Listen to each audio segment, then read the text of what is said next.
ఈ పరిస్థితి మనకెదురైతే ప్రభు అయిన యేసుక్రీస్తు ఆయన ఎప్పుడు జనసమూహముల మధ్యలో అనేకమైన సంగతులు తెలియచేస్తూ ఆయన పరలోకములో నుండి దిగివచ్చి ఉన్నాడు కనుక పరలోక రాజ్య స్వార్థను ప్రజలకు ప్రకటన చేస్తూ ఏ విధంగానైనా మనుషులందరూ దేవుని వైపు తిరగాలి అని ఆశతో ప్రభు పనిచేస్తూ ఉన్న సందర్భంలో కొంతమంది పరిసయ్యులు ప్రభు దగ్గరికి వచ్చి ఆయనతోటి ఎలా మాట్లాడుతున్నారో తెలుసా?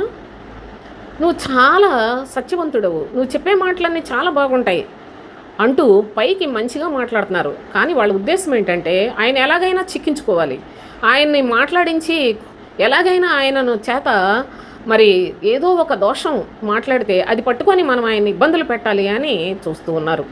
నిజంగా మన జీవితాల్లో మనకి కూడా చాలా పరిస్థితులు ఎదురవుతాయి. మీరు ఎంతో మంచోళ్ళని, చాలా చక్కగా మరి మంచి ప్రవర్తనని, కుటుంబం మంచి రకరకాలుగా మాట్లాడతారు. కానీ వాళ్ళ హృదయాల్లో వేరే వేరే ఆలోచనలు ఉంటాయి సోదరులారా.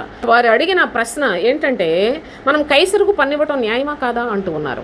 వారి యొక్క వేషధారణను గుర్తించి ప్రభువు, ఆయన పరిశుద్ధుడు గనక వారి హృదయాలోచనలను గుర్తించి వెంటనే పన్ను రోక ఒకటి తీసుకొచ్చి నాకు చూపించమన్నాడు.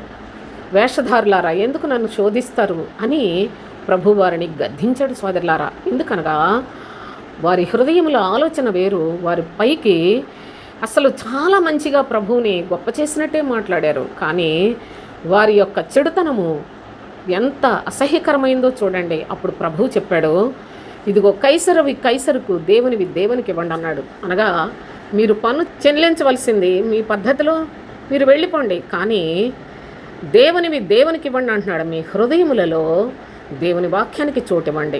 మీ హృదయములు దేవునికి ఇచ్చినట్లయితే మీకు మేలు కలుగుతుంది అని ప్రభువు చెప్పాడు. మన యొక్క జీవితంలో కూడా ఎన్నో పరిస్థితులు ఎదురవుతూ ఉంటాయి. మంచిగా మాట్లాడినట్టు, పొగిడినట్లుగా మాట్లాడినప్పుడు నమ్మకండి సోదరులారా, దానివల్ల మోసపోతారు. అయితే మనము మానవ మాత్రులమే కనుక మనుషుల యొక్క వేషధారణ అంత లోపల వారి హృదయాలు ఏముందో చూడలేం కనుక బహు జాగరూకులమై ఉండి ప్రతి విషయంలో ప్రభువును పోలి నడుచుకొని ప్రభువు శక్తి చేత, ప్రభు ఆత్మ చేత నడిపించబడటం ద్వారా మనము ఈ మోసాన్ని జయించగలం.